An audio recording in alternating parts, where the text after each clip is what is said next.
العالمين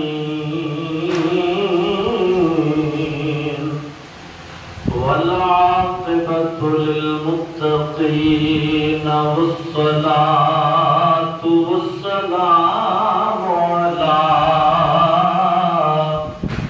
أشرف الأنبياء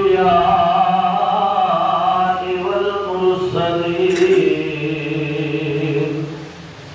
أما بعد فأعوذ بالله من الشيطان الرجيم بسم الله الرحمن الرحيم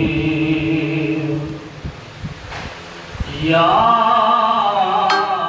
أيتها النفس المطمئنة ارجعي إلى ربك راضية مرضية فادخلي في عبادي وادخلي جنتي. صدق الله مولانا العظيم وصدق رسوله النبي الكريم الأمين.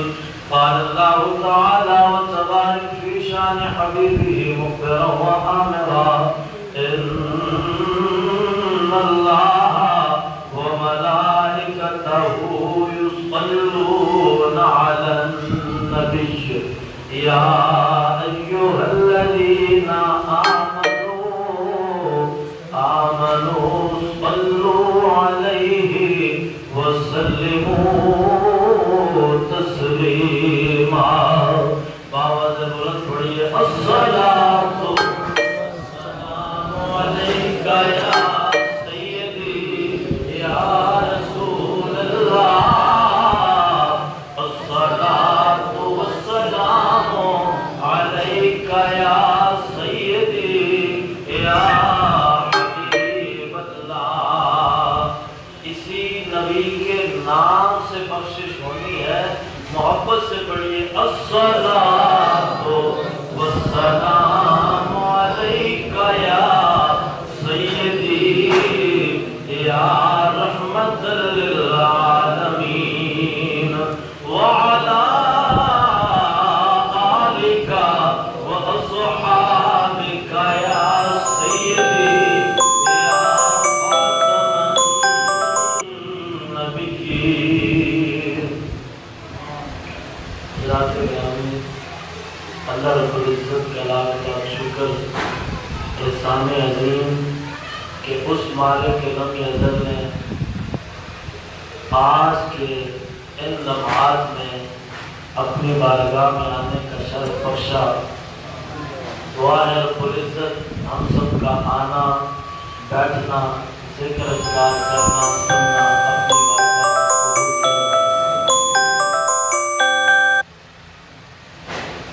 حضرت سیدنا شیخ ابو بکر شبلی رحمۃ اللہ علیہ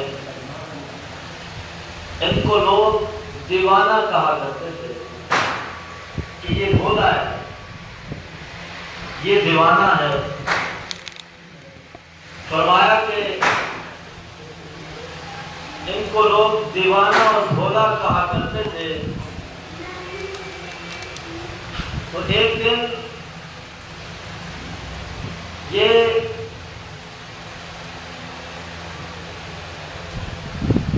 ایک اللہ والے بغداد کے بہت بڑے بزرگ کی بارگاہ میں پہنچے. وہ اپنی مسند سے کھڑے ہوئے اور حضرت ابو بکر شبلی رحمۃ اللہ علیہ کو سینے سے لگایا. ایک عالم دین اپنی مسلک چھوڑ کر کسی کے لیے کھڑا ہو جائے یہ بہت بڑی بات ہوتی ہے. اور نبیوں کی وراثت کا حقدار اگر کسی کی پیشانی کو بوسہ لے لے تو یہ اور بڑی بات ہو جاتی ہے. اب شاگرد بیٹھے ہیں، چاہنے والے بیٹھے ہیں، حضرت جی کھڑے ہوئے کر اسے سینے سے لگایا، پیشانی کو بوسہ دیا، تو سامنے بیٹھے والوں نے پوچھا حضور آپ تو آج تک اس کو بھولا کہا کرتے تھے، ارد گرد کے لوگ بھی اسے دیوانہ کہا کرتے تھے، آج اتنی عزت و تکریم کیوں؟ آج اس سے اتنا پیار کیوں؟ حضرت نے فرمایا آج اس سے پیار ایسے نہیں ہو رہا، کل رات مجھے نبیوں کے تاجدار نے اپنی زیارت عطا فرمائی، سید الانبیاء نے زیارت عطا فرمائی، اور فرمایا کہ میں جب حضور کی کچہری میں پہنچا،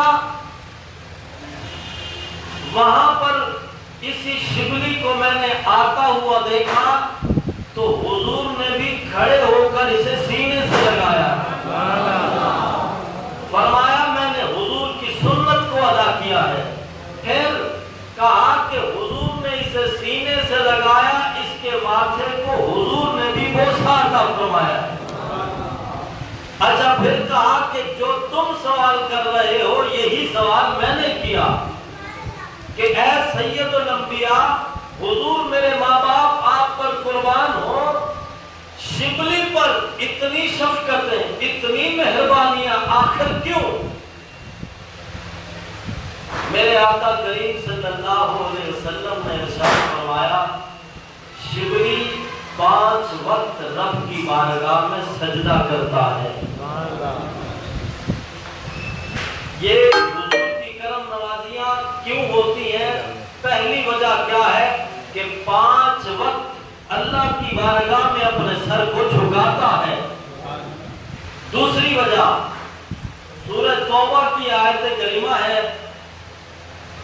لَقَدْ جَاءَكُمْ رَسُولٌ مِّنْ أَنفُسِكُمْ عَزِيزٌ عَلَيْهِ مَا عَنِتُّمْ حَرِيصٌ عَلَيْكُمْ بِالْمُؤْمِنِينَ رَءُوفٌ رَحِيمٌ۔ فرمایا 5 وقت سجدے کے بعد یہ قرآن کی اس آیت کی تلاوت کرتا ہے۔ پتہ چلا اگر 5 وقت رب کی بارگاہ میں سجدہ کیا جائے تو حضور کی مہربانیاں ہوتی ہیں، سجدے کے بعد اگر اس آیت کریمہ کا ورد کیا جائے حضور کی مہربانیوں کا حقدار ٹھہرتا ہے۔ اگر حضور کی کچہری میں مکمل مقبولیت چاہیے تو پھر فرمایا اس کا آخری عمل یہ ہے، ایک تو 5 وقت سجدہ کرتا ہے، دوسری بات یہ کہ اس کے بعد یہ اس آیت کا ورد کرتا ہے، تیسری بات یہ کہ یہ سجدے اور ورد کے بعد مجھ محمد مصطفیٰ پر درود پڑھتا ہے۔ تو رب العالمین نے فرمایا فَكَانَ قَابَ قَوْسَيْنِ أَوْ أَدْنَىٰ کہ اے محبوب آج کے بعد تجھ میں اور مجھ میں فرق ختم ہو گیا۔ اے میرے رب وہ کس طرح؟ فرمایا جو تجھ کو راضی کر لے گا میں راضی ہو جاؤں گا، جو تجھ سے پیار کر لے گا میں اس سے خود ہی پیار کر لوں گا۔ فرمایا قُلْ إِن كُنتُمْ تُحِبُّونَ اللَّهَ اے محبوب ان سے کہہ دو فَاتَّبِعُونِي يُحْبِبْكُمُ اللَّهُ۔ آج ہماری دین میں فکر نہیں ہے، سوچ نہیں ہے، ہمیں یہ جذبہ نہیں ہے کہ ہم کس سے کس طرح کریں، یہ دین کے متعلق اس کے خیالات کیا ہیں، حالانکہ یہ ہونا چاہیے۔ ایک قوم تھی حضور کے دور میں، وہ رب سے بہت پیار کرتے تھے، ہمیشہ اللہ اللہ کرتے، ہمیشہ ذکر الہی میں مصروف رہتے، مگر محبوب سے پیار نہ کرتے تھے۔ پھر رب العالمین کو یہ بات کبھی گوارا نہیں ہے، دن رات سجدے کرو، ماتھے رگڑ دو، ساری رات قیام میں گزار دو، اگر محبت مصطفیٰ سے من خالی ہے تو کوئی فائدہ نہیں ہے۔ اس بندے سے ہمارا بھی کوئی تعلق نہیں ہونا چاہیے جو ایسی کمپنی سے تعلق رکھتا ہو کہ جو محبت مصطفیٰ نہ سکھائیں، وہ چاہے جتنے کلمے پڑھے وہ ہمارا نہیں ہو سکتا۔ آخر ہم یہ کیوں نہیں سوچتے؟ انتہائی افسوس سے کہنا پڑتا ہے، ہم یوں کہتے ہیں یہ بھی مسجد ہے وہ بھی مسجد ہے۔ اگر مسجدوں میں فرق نہ ہوتا تو مسجد زرار کو اللہ کیوں حکم دیتا حضور کیوں گراتے اس مسجد کو؟ اگر بندوں میں فرق نہ ہوتا یہ بھی